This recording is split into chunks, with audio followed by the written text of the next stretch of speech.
more to it than just going out and playing the music, right? The music is a large part of it, but I want to make sure that you understand the business aspect is even more important. Watch this before setting your DJ prices for weddings. Hey, this is DeVal with the No Boring Reception podcast. It's a podcast where we elevate new DJs to become DJ wedding professionals. In this episode, I want to talk to you about what are the things you can do to increase your prices as a new DJ in this industry.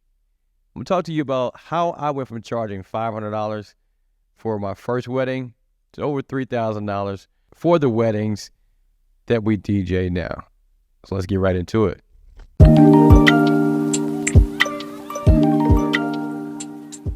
All right, my first wedding I DJ'd, again, it was for $500. It was a favor for a friend, and it was a disaster. A lot of things went wrong. Most importantly, I didn't have the tools that I needed to be a successful wedding DJ. I knew how to DJ. I've DJ'd in clubs in the past, and the friend knew they were aware of my skill set and the genre of music that I played, but they wanted me to DJ their wedding because they've been to the clubs that I worked at in the past. So this is the time when Serato Scratch Live came out. It was brand new, and I'm dating myself with my age, but I was in the middle of carrying crates and downloading MP3s. I think I had an HP laptop, so I don't think Mac was a thing at the time. I still had turntables, techniques that I was lugging around and carrying and hurting my back and all that great stuff. My speakers were terrible. They were floor speakers, I think double 15s on each side, and I set them on the floor. And again, I'm not telling you this because you need to go out and purchase the best equipment. What I'm saying is make sure you are prepared with the proper equipment before you start going out and doing weddings. But at the end of the day, I had no idea what I was doing. I didn't plan with the couple prior to their day. I think we talked about their special songs such as first dances, but everything else, bouquet toss, introductions, I had no clue. I hadn't been taught, and I just did it because I could DJ, and that was a big mistake. And ultimately, I probably should have charged them $100 or $200 at the time to do this thing because of the lack of experience. And so I want to talk to you about those things that I went through and how you can avoid them as you start to go out and book your gigs. Or if you're brand new and you're watching this, I want to give you the encouragement and the motivation to get the tools in place you need to be successful out there in this wedding industry. All right, before we get started, make sure you go ahead and subscribe to the channel of the No Boring Reception podcast. Give you tips and tricks on things you need to know as a new DJ get into the wedding industry.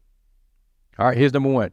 Your experience. You have to gain experience DJing weddings. I understand a lot of you get out there and you have the music, you have the mixes, you've been practicing in your bedroom for a while, maybe been DJing at a club, and you're like, all right, I got this. I can go out and knock on a wedding. But it's more to it than just going out and playing the music, right? The music is a large part of it, but I want to make sure that you understand the business aspect is even more important. So you have to get the experience one way or the other. And I would recommend getting with a mentor. I would recommend getting with a company that you could partner with. They can show you the ropes. And sometimes it means going out to an event for free and shadowing a more experienced DJ. Sometimes it means going and getting hired at a multi-operations company, and they're giving you jobs as they get them, and you're able to go and get training that way. I wouldn't recommend getting your equipment and going out there and doing your first wedding without some type of mentorship or training. Now, with that being said, I do think that we are more advanced with technology and YouTube, and there are more resources out there that can speed up the process of learning how to do weddings, such as this channel.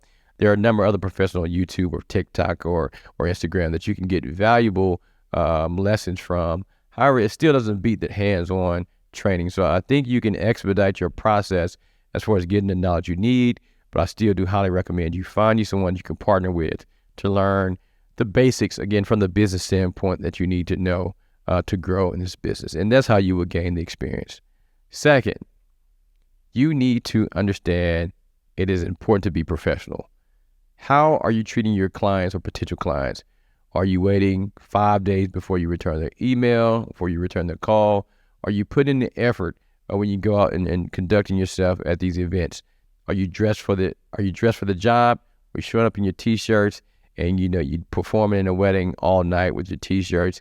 You smell like cigarette smoke. You're drinking on the job, fraternizing with the wedding party. There's a number of things that you can do that could go wrong, that can put you in a position where you're not able to raise your prices because you created a bad name for yourself in the industry. And people will talk. You don't want to be at a venue where you give them the wrong impression. Now that venue do not want to work with you in the past. They're talking to the photographers and planners, and you're not getting on their preferred vendor list. It could be a disaster if you don't focus on how to be professional in this business. Finally, number 3. So we talked about getting the mentorship for your experience. Got to be professional. Number 3 is your website. What does that look like?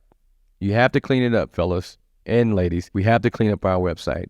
Your potential client should be able to go to your website. Your domain should work.